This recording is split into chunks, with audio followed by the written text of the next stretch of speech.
puji syukur atas kehadiran berbagai hari ini Bapak. Bapak, setelah kami akan memulai pelajaran yang diberikan oleh UET. Bapak, berilah juga kami pintaran dan kesehatan supaya bisa menjawab soal pelajaran yang diberikan oleh UET. Bapak, berilah juga UET kesehatan dan umur panjang supaya bisa mengajari kami anak-anaknya. Ya Bapak, berilah juga kesehatan oleh teman kami yang sakit. Ya Bapak, semoga dia cepat sembuh. Ya Bapak, inilah doa yang keras pun akan panjatkan melalui putramu yang kudus. Amin. Amin. Terima kasih Bu Adensila. Kasih dulu tepuk tangan. Kita belajar apa? Siapa yang ingat? Siapa yang ingat kemarin kita belajar apa? Rukun dalam perbedaan. Ya, rukun di dalam perbedaan.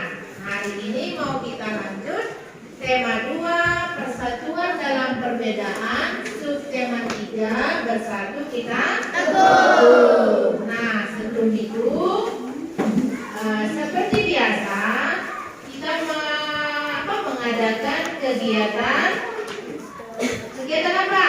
Literasi. Iya, kegiatan literasi. Cerita tentang ya, anak-anak kami mendengarkan dan menyaksikannya. Kemudian seperti biasa, nanti kamu tulis di kertas yang sudah Ibu bagikan tadi apa nasihat atau apalagi amanat yang kamu temukan di dalam cerita ini. Masing-masing diperhatikan ya.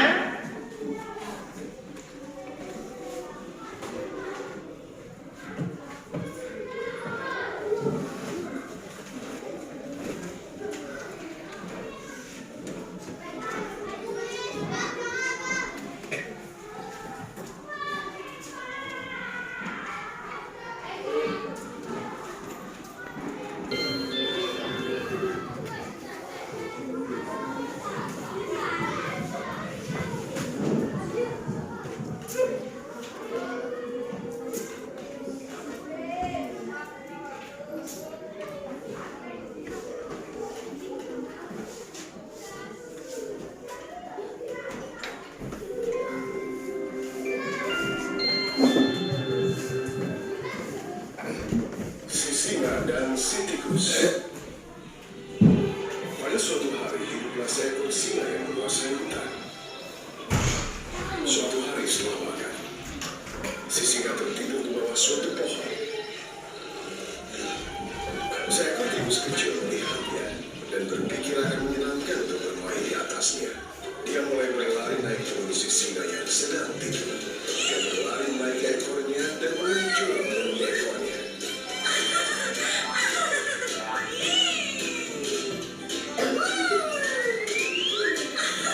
Singa terbangun dengan bahaya. Serengau. Dia menangkap si tikus dengan cakarnya yang besar. Si tikus berusaha lari tapi gagal. Si singa membutuhkan ular yang besar untuk menelannya. Si tikus sangat ketakutan. Saya sangat takut. Tolong jangan makan saya. Maafkan saya kali ini. Tolong lepaskan saya. Saya tidak akan pernah melupakannya. Dan mungkin saya akan membantumu. Si singa sangat takjub membayangkan si tikus dapat membantunya. Hingga dia membuka cakarnya dan membiarkannya pergi. Terima kasih, Raja. Aku tidak akan melupakan kebaikanmu. Kau menuntut aku melupakan temanku. Sekarang pergilah, tapi jangan ganggu ular. Kalau tidak, aku akan memakanmu. Beberapa hari kemudian, si singa sedang menjelajahi hutan. Pemburu memasang perangkap untuk menangkap si singa. Para pemburu bersembunyi di belakang pohon, menunggu singa mendekati perangkap. Ketika dia mendekat, para pemburu menarik tali dan melakukannya dijaga. Si singa mulai menaung keras dan berusaha melarikan diri, tapi para pemburu mengencangkan jari. Mereka kembali ke desa mengambil gerobak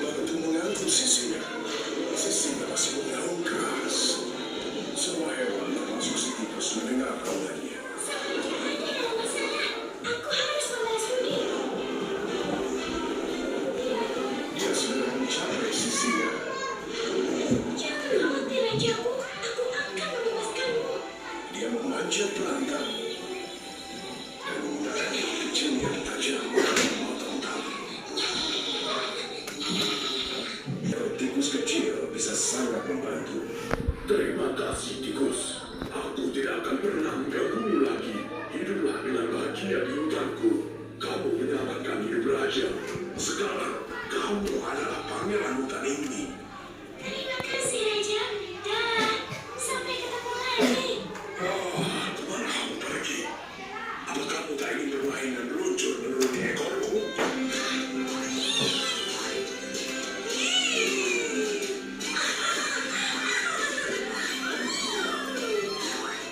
Si tikus mulai melompat di punggungnya dan meluncur menuruti ekornya. Beberapa saat kemudian, pembunuh kembali dengan gerobak besar mengangkut si singa. Si singa dan Sirius melihat mereka lalu berlari menuju mereka. Si singa membalas. Pembunuh ketakutan dan lari kembali. Ya, silakan ditulis nak. Dari cerita yang kamu tonton tadi, apa pesannya yang kamu dapatkan, yang bisa kamu lakukan di kehidupanmu sehari-hari? Tidak usah panjang-panjang kalimatnya.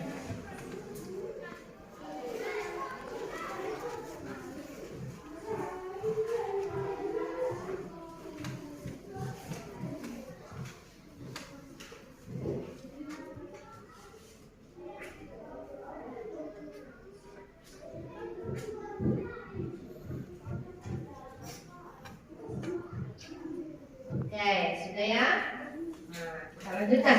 Dipinggirkan dulu yang sudah kamu tulis itu.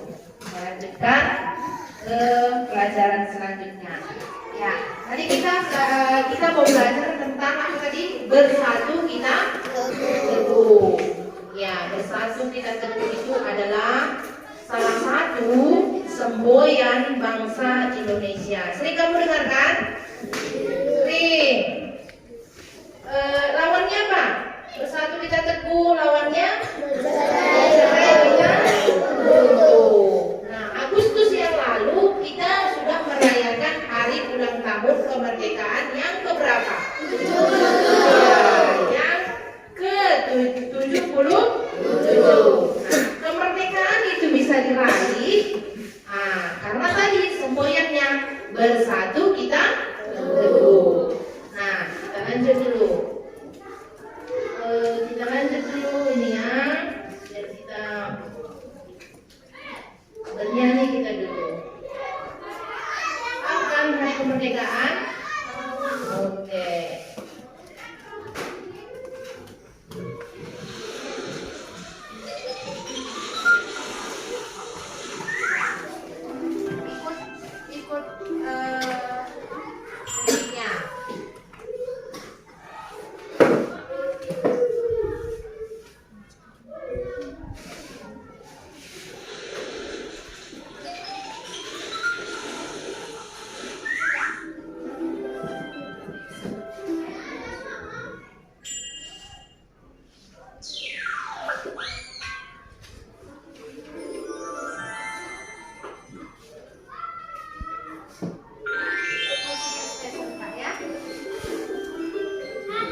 Kita lanjutkan. Nah, dari lagu yang kita nyanyikan tadi, kenapa Ibu putar itu? Supaya rasa nasionalis kita terhadap bangsa dan negara kita tumbuh. Walaupun kita tidak ikut berjuang, tapi karena jasa-jasa para pahlawan, kita bisa menikmati kemerdekaan yang ke-77 tahun.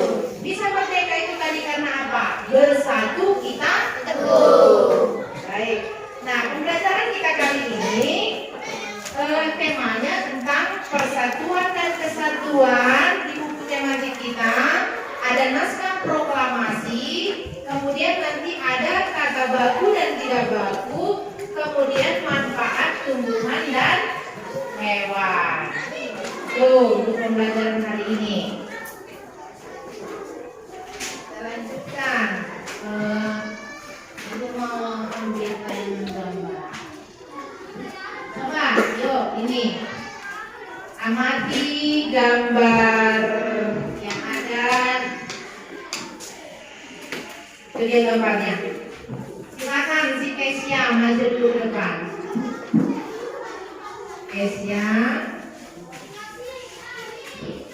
Sebelah sini.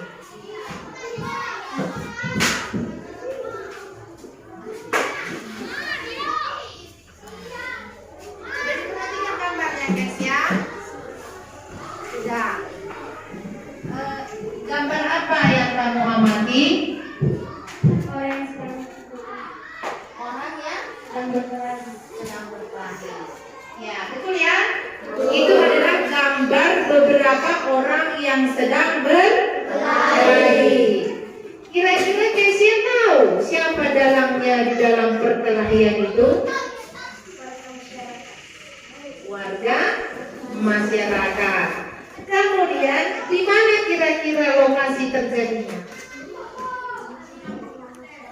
Ya, terjadinya juga itu di lingkungan masyarakat. Kemudian masalahnya apa kira-kira itu, Kesia?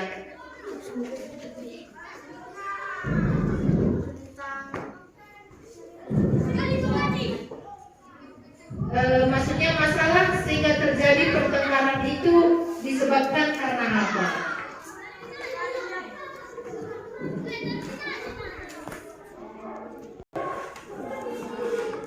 Apa yang biasanya menyebabkan terjadinya perkelahian?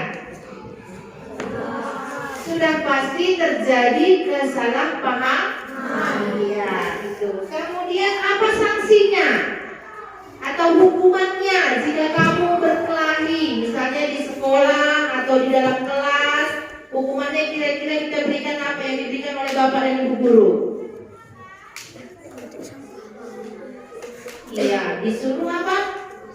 Ya, kebersihan. Itu masih hukuman yang ringan. Kemudian, bagaimana itu kira-kira? Peran keluarga, orang tuanya di rumah. Gimana perannya?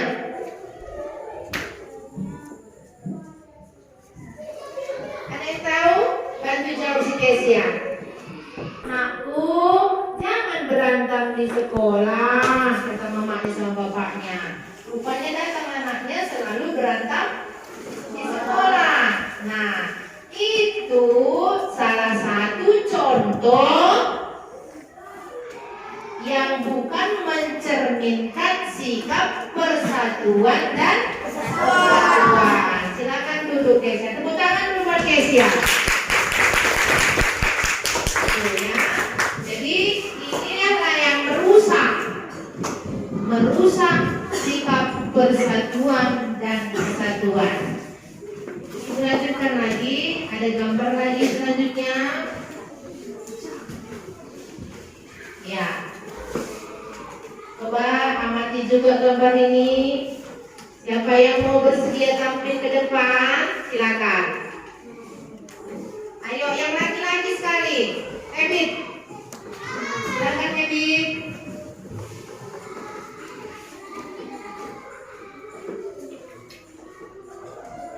Nah, Ebit, gambar apa yang kamu perhatikan? Masyarakat sedang bergotong royong. Iya, betul ya teman-teman. Itu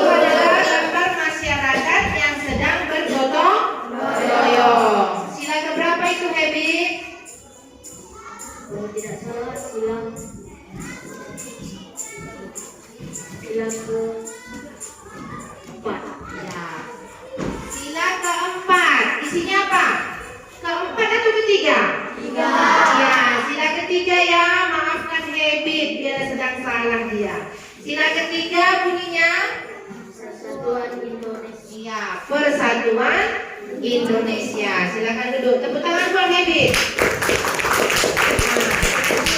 Sedikit penjelasannya dari Bu Guru.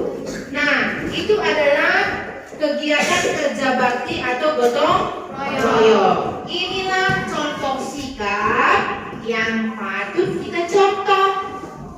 Nah, itulah sikap yang persatuan dan kesatuan. Dapat kita terapkan melalui kegiatan kerjasama atau gotong royong. Kita lanjutkan. Sebentar lagi.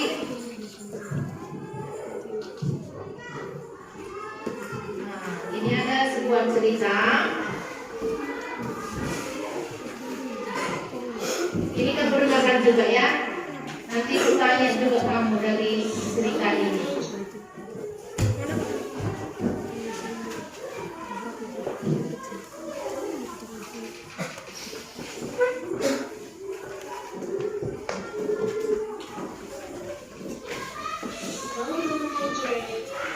Siapa yang pernah ikut kerja bakti di sekolah atau lingkungan? Kalau kamu pernah, pasti tahu ya apa yang namanya gotong royong.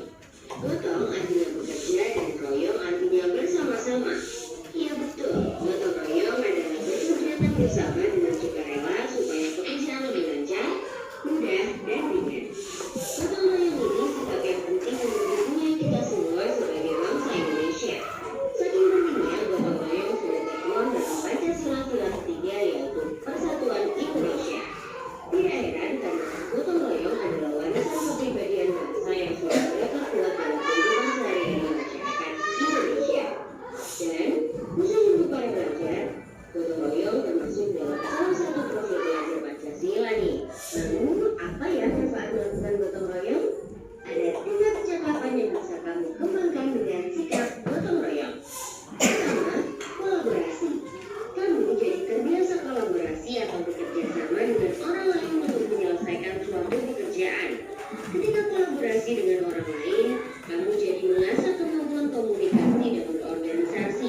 Artinya, kamu jadi terbiasa mengambil peran dalam kelompok dan bertanggung jawab untuk menjalankan peran itu dengan baik. Ini tentunya kemampuan yang berguna ketika kamu dewasa nanti, di kehidupan maupun di dunia kerja. Kedua, kepedulian. Karena melakukan pekerjaan bersama-sama dan saling tolong-menolong, kamu jadi menjalin hubungan yang baik dengan orang lain. Lama-kelamaan, hubungan kebersamaan saling menghargai dan rasa persatuan dalam kelompok gotong royong. Ini artinya kamu membentuk kepedulian terhadap orang lain. Dengan kepedulian pada sesama, lingkungan kita pun jadi damai dan aman. Terakhir, berbagi. Ketika gotong royong, pastinya kamu berbagi waktu dan teman-teman dalam menyelesaikan pekerjaan. Tidak hanya itu, kamu juga berbagi informasi dan ilmu yang kamu punyai dari kemajuan bersama. Nah, untungnya informasi dan ilmu tidak berkurang ya kalau berbagi, malahan dengan saling berbagi menambah informasi dan ilmu yang kita punyai. Wah, banyak ya manfaat gotong royong. Lalu gimana dong biar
Bisa sebut namanya? Siapa tadi? Teman kita tadi yang ikut gotong royong itu siapa namanya? Keke, ya kan? Itu pengalaman Keke yang ikut bergotong royong. Dari tunjukannya dari contohnya, bergotong royong di lingkungan sekolah, di keluarga, dan di masyarakat. Ada tadi pertanyaannya, kapan kamu terakhir melaksanakan kegiatan gotong royong? Katanya apa? Apa restu? Saya di kelas ini kapan terakhir? Ya, setiap hari ya. Setiap hari ketika pulang sekolah bersama-sama membersihkan kelas. Sebentar lagi juga kita akan melakukan kegiatan gotong royong. Melalui apa? Diskusi kelompok. Ya, itu saja contohnya. Nah, kemudian kegiatan gotong royong ini juga sering kamu lakukan. Mungkin kamu tidak sadar ya. Nah, gotong royong itu tidak harus melakukan pekerjaan. Nah, dengan kamu melakukan ikut berpartisipasi menyumbang, itu juga sudah merupakan salah satu kegiatan gotong royong. Kita membantu meringankan beban. Misalnya ada teman kita yang sedang berduka cita, kita bantu dia melalui sumbangan uang. Nah, itu juga sudah salah satu kegiatan gotong royong. Nah, semuanya itu adalah contoh-contoh dan sikap mengembangkan sikap persatuan dan kesatuan. Begitulah cara kita, gitu ya. Nah, kemudian anak-anak untuk melaksanakan tugas. Nah, ibu akan membagi kamu beberapa kelompok.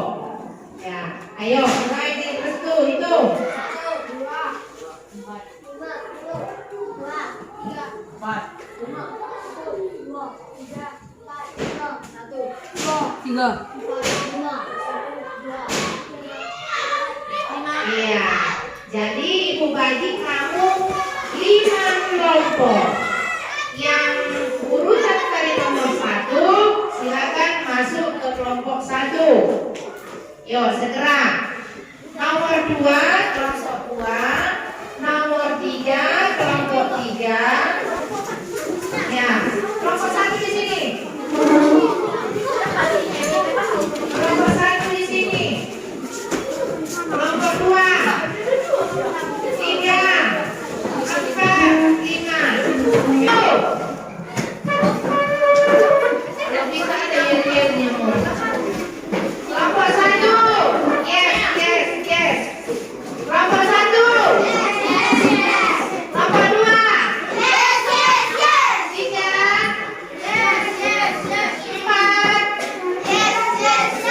5. Ya, terima kasih.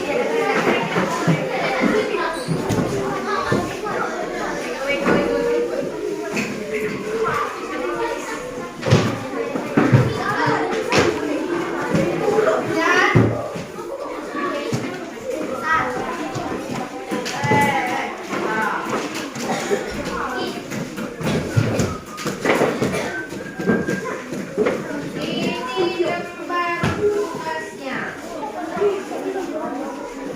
Yang kosong.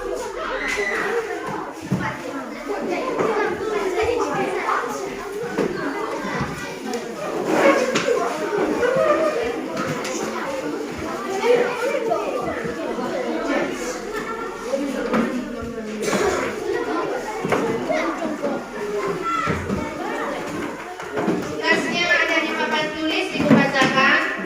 Tuliskan 5 sikap yang mencerminkan persatuan dan kesatuan. Tuliskan 5 sikap yang mencerminkan persatuan dan kesatuan. Ayo.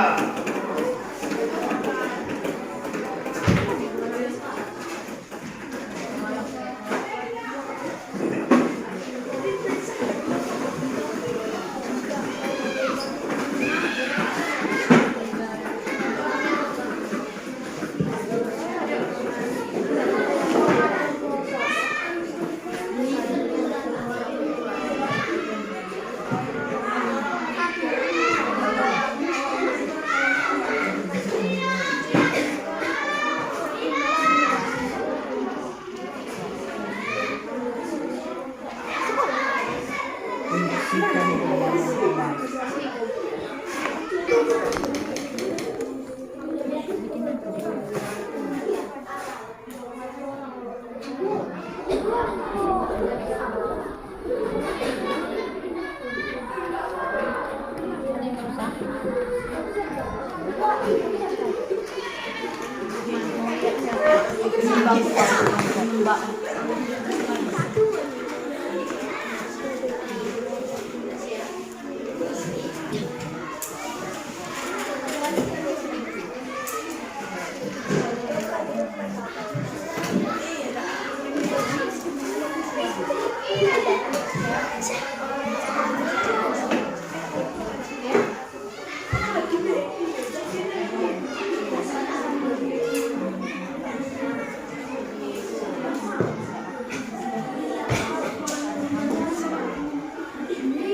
sudah selesai.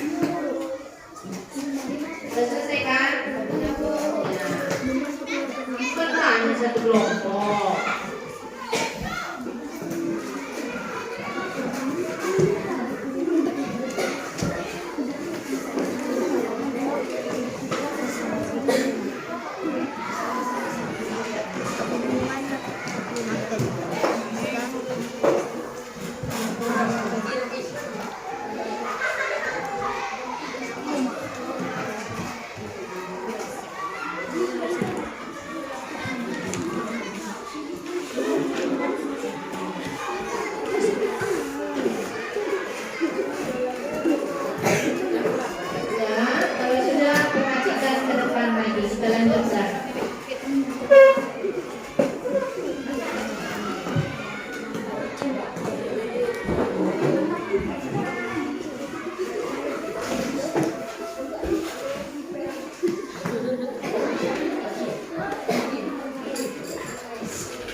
Indonesia dengan begini ya kan, bersatu kita teguh. Coba semuanya, bersatu kita teguh. Ya, semuanya semangat bagus. Nah, semboyan bersatu kita teguh itu awalnya atau tonggak sejarahnya adalah proklamasi kemerdekaan. Ya, ingin tahu kan proklamasi kemerdekaan merupakan wujud dari persatuan dan kesatuan. Lihat itu.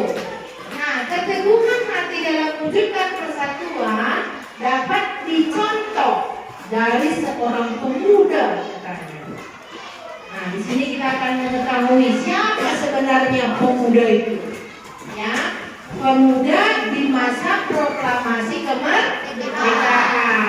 Siapa pemuda itu ya? Kira-kira ada yang tahu? Jangan-jangan si Olmes pemuda itu. Bukan si Olmes ya, karena ketika itu Olmes belum lahir. Yo, supaya kamu tahu siapa pemuda itu. Nah, ini dia. Siapa namanya? Siapa? Ya. Ada di buku. Lihat dulu di bukunya. Ada, Bu. Ada siapa? BM ya. BM ya.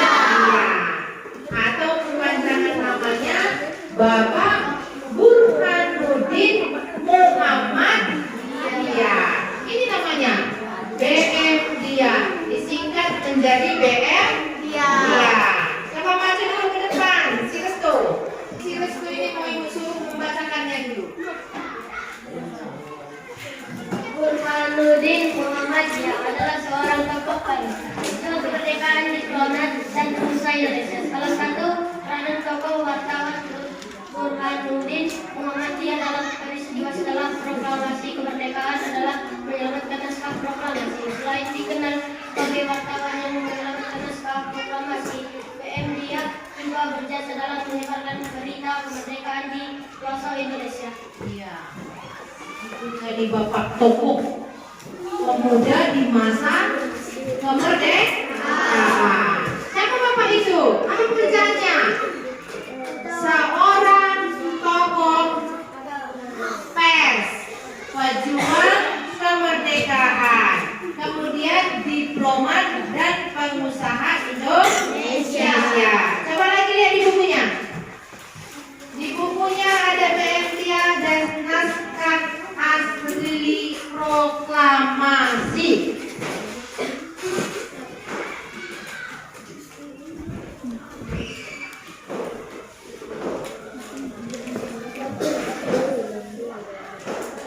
Mana yang bernama Grace?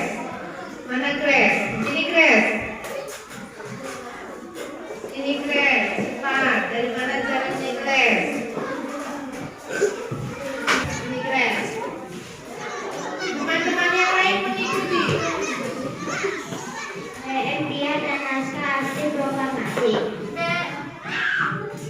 Teks proklamasi awalnya ditulis tangan oleh Soekarno, kemudian diganti oleh Sayuti Melian Ahmad Mulia Rafi. Teks asli tersebut kemudian dibuang ke tong sampah. Salah satu pemuda yang ikut hadir pada saat persimpanan proklamasi kemerdekaan adalah BM Dia. Ia mengambil naskah asli dari tong sampah dan menyimpannya. Ia menilai bahwa teks tersebut memiliki sejarah tinggi. Naskah asli yang disimpan BM Dia selama 40 tahun 9 bulan 19 hari kemudian dikembalikan kepada bangsa Indonesia.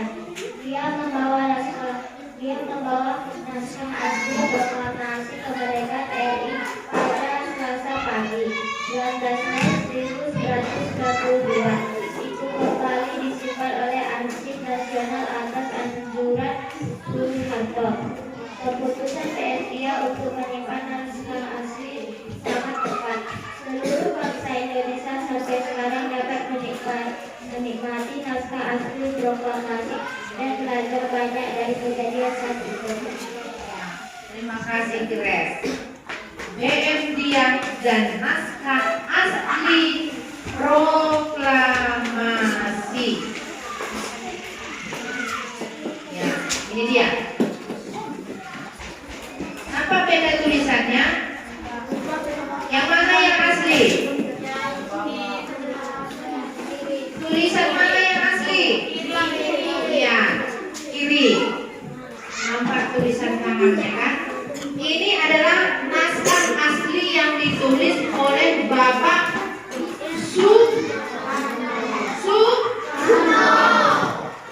Inilah tulisan aslinya. Teks proklamasi itu. Dari cerita yang dibaca Grace tadi, apa katanya? Ternyata teks asli ini dibuang ke tong sampah. Tong sampah. Baru yang mengetik teks proklamasi siapa? Bapak Sayuti Melian. Diketiknya supaya rapi. Nah, jadi peran Bapak BM Dia ini apa tadi? Mengambil teks asli yang dibuang ke tong sampah. Dia simpan. Berapa tahun lamanya disimpan? Iya, hampir 46 tahun. Sungguh berharganya tulisan asli. Ya, jadi Pak Soekarno mungkin sudah buang saja ke tong sampah, nggak berguna. Sudah ada ketikan asli yang bagus. Datang Bapak BM Dia diambilnya, disimpannya, kemudian diserahkan kepada Bapak Soeharto. Disuruh disimpan. Di mana disimpan? Di arsip. Ya, di arsip nasional. Jadi itu tadi Bapak itu ya, tokoh. Tempat itu dibuang ke tong sampah, dibuang lagi ke tong sampah. sudah hilang sejarahnya. Tidak kita temukan lagi tulisan asli teks proklamasi. Ya. Tuh. Jadi sangat beruntung kita ya, masih ada teks. Nah, ini aku. Sekarang kita sudah merdeka, ya kan? Nah, sudah merdeka 77 tahun. Sekarang kita isi kemerdekaan itu. Upaya mengisi kemerdekaan kamu sebagai pelajar. Kamu kan pelajar? Nah, apa yang harus kamu lakukan? Ya, ada contohnya di papan tulis. Belajar dengan dia.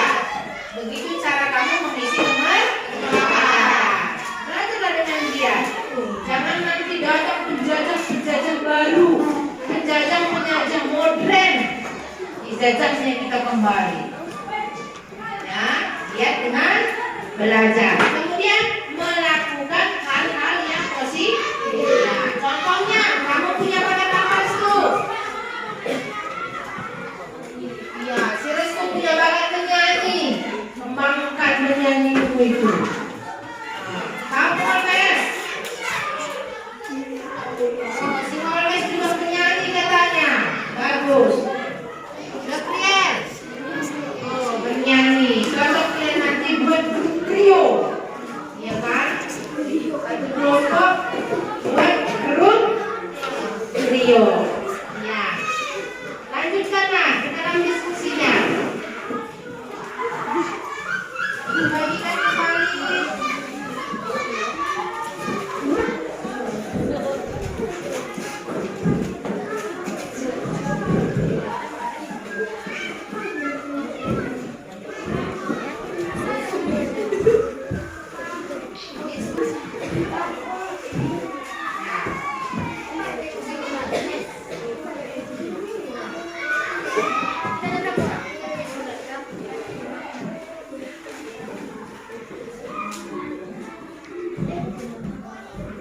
Waktunya 5 menit. Nggak pakai lama-lama, 5 menit.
Yang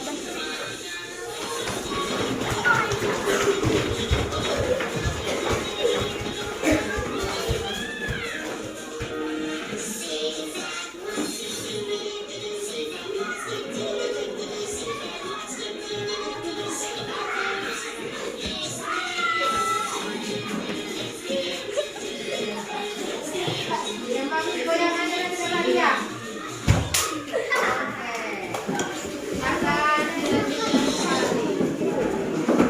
Lanjutkan lagi. Dari teks bacaan PMC ya dan naskah asli proklamasi, amatilah kata-kata di dalam teks tersebut. Apakah kata-katanya sudah termasuk kata baku atau tidak baku? Siapa yang sudah menemukan dari teks bacaan tadi? Yang mana di situ kata baku dan tidak baku? Elis? Yang mana?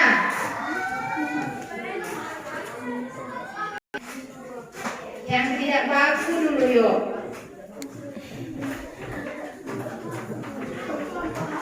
Nah, siapa yang ini? Sudah saya dengar tadi.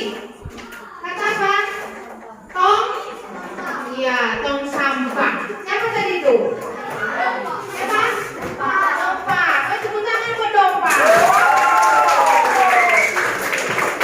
Ya, tong sampah itu kata yang tidak baku. Seharusnya apa? Tempat sampah. Ya.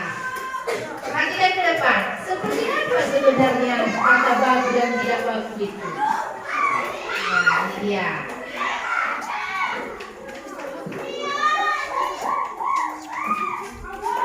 Ya, kata baku dan tidak baku. Yuk sama-sama kata baku. 1. Digunakan dalam situasi resmi. 2.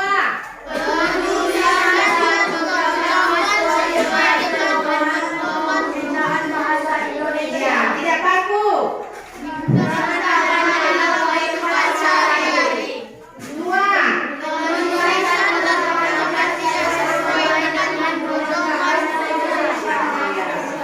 Jadi beda ya, kata baku dan tidak baku. Kata baku itu digunakan dalam situasi resmi.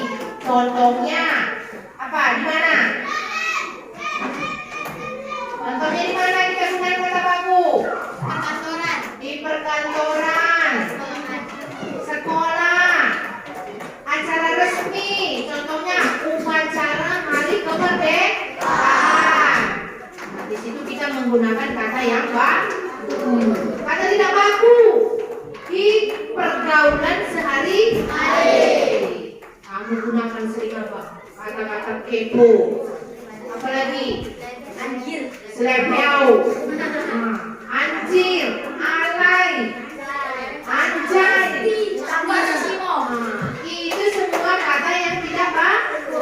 Boleh kamu gunakan di kehidupan sehari-hari. Tapi begitu kamu masuk ke sekolah ini, masuk ke dalam kelas, mari kita menggunakan kata yang baku.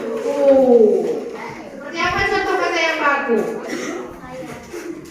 Ya, ini dia contohnya. Apa contohnya? Kata baku aktif. Tidak bakunya aktif. Aktif. Kedua, aktivitas. Tidak baku? Selanjutnya, oke. Baru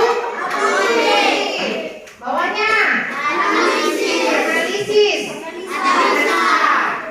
Cendera mata. Baru definisi. Lanjut. Hakikat. Objek. Pikir. Ya, jadi contoh-contoh ini beda kan? Kata baku sama kata yang tidak baku. Ingat itu ya. Baku situasi resmi, tidak baku pergaulan sehari-hari. Lalu yang kedua ada di kamus besar ejaan Bahasa Indonesia. Coba nanti lihat di kamus bahasa Indonesia artinya kepo. Ada tidak? Kepo. Apa lagi? Pokoknya bahasa pulang, bahasa zaman anak sekarang. Ya. Kembali lagi melalui diskusi kelompoknya. Menentukan kata baku dan tidak baku dari teks bacaan yang dibacakan. Kemudian ada apa, mengapa, siapa, di mana, bagaimana, kapan, dan mana. Lanjut. 5 menit. Karena banyak satu kelompok di mana? Oke.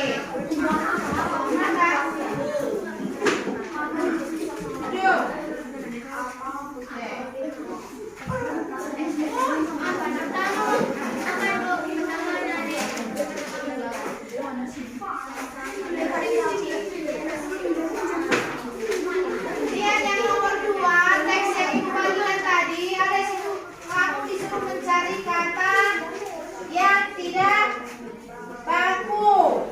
Tengok bacaan nomor 2. Dari lembar yang dibagikan tadi ada satu bacaan, satu paragraf. Ya. Cari mana kata yang tidak baku. Oke. Tulisan. Apa? Ya.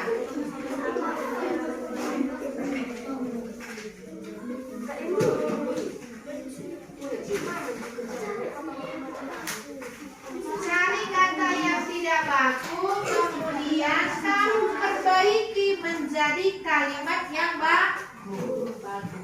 Itu dia. 5 menit.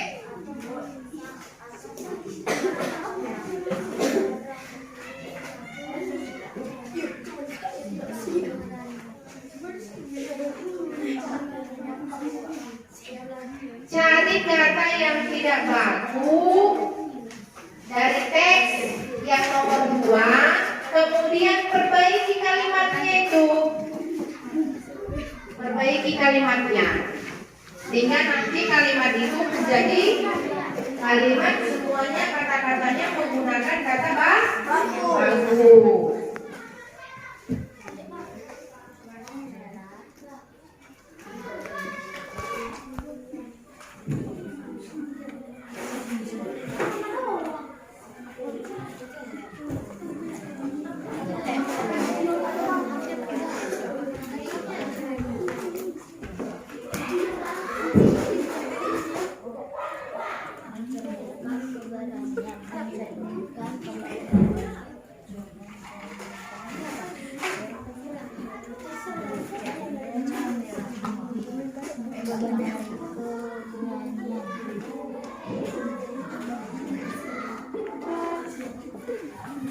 Udah bu, dua. Buat dari warna putih. Belajar nikah.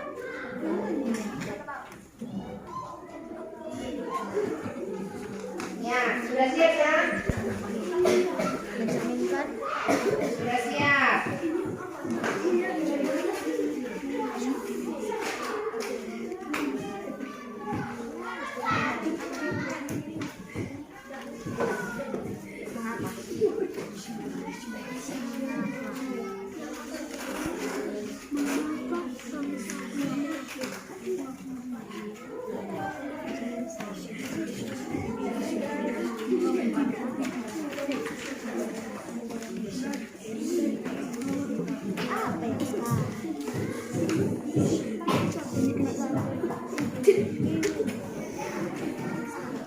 Ya, sudah siap. Nanti naik diskusi. Banyak hari ini pelajarannya. Tadi berapa? Pertama tadi persatuan dan kesatuan itu apa? PKM. Baru bahasa Indonesia. Hari ini kita masuk ke IPA. Lihat dulu IPA. Apa judulnya? Hewan, tumbuhan, habitat, dan manfaatnya.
Itu juga temanku. Dia bisa terbang dengan udara.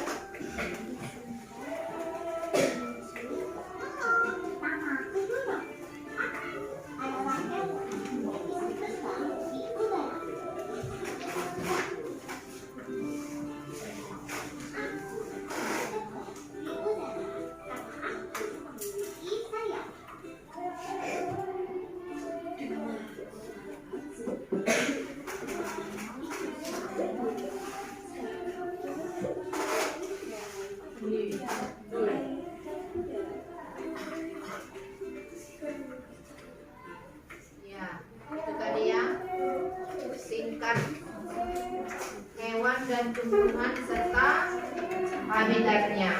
Di bukumu juga ada. Apa contohnya yang tiba di buku?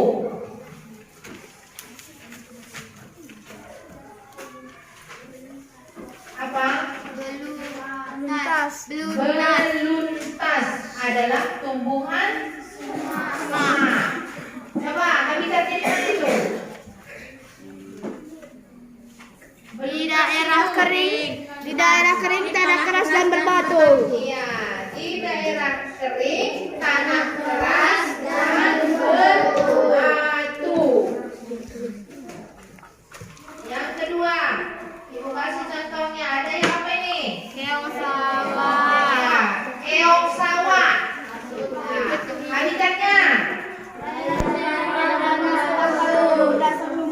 Ya, tadi si beluntas apa manfaatnya?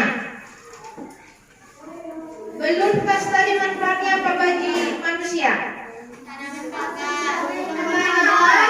Pagar. Kita gunakan di pagar supaya rumah kita terlihat indah. Keong manfaatnya? Membersihkan Membersihkan ini sangat berguna bagi siapa? Ya, para petani. Iya, yang ada kolamnya. Masukkannya keong itu banyak-banyak supaya padinya terlihat tumbuh subur. Nah, pakainya dia keong.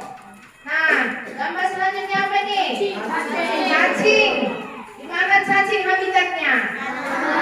Ya, di tanah lembab. Di bawah tanah itu. Manfaatnya bagi manusia? menyuburkan tanaman. Menyuburkan Tanaman. tanaman apa tanah? Tanah. Bukan. Menggemburkan tanah sehingga tanaman menjadi subur. Itu cacing. Ada lagi contoh yang buat. Ini pohon apa? Pohon nau. Di mana dia tumbuh? Habitatnya? Nau habitatnya di mana biasa pohon nau? Nggak tahu. Manfaatnya? Manfaatnya bagi manusia. Oh, kesini dulu Sherly. Sherly lah dulu. Cepat. Jangan tambah-tambah di sini. Pohon nau. Kenal nau? Hai bagian belum diam. Itu bisa digunakan pohon enau. Enau atau aren adalah tanaman yang terpenting setelah kelapa atau lumpur. Karena merupakan tanaman serbaguna, pohon enau berhabitat di daratan. Biasanya banyak tumbuh di lereng-lereng atau tebing sungai. Manfaat tanaman aren terutama sebagai penghasil mineral.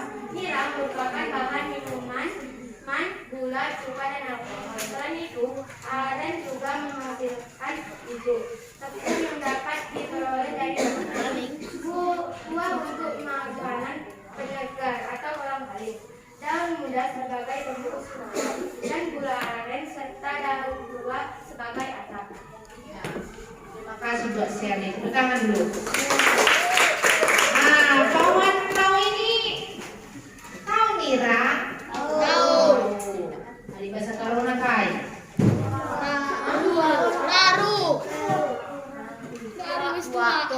Pola. Apa pola? Nah, ini dia contohnya pohon nau. Banyak manfaatnya bagi manusia. Apa saja katanya tadi? Apa saja? Tanaman serbaguna. Pohonnya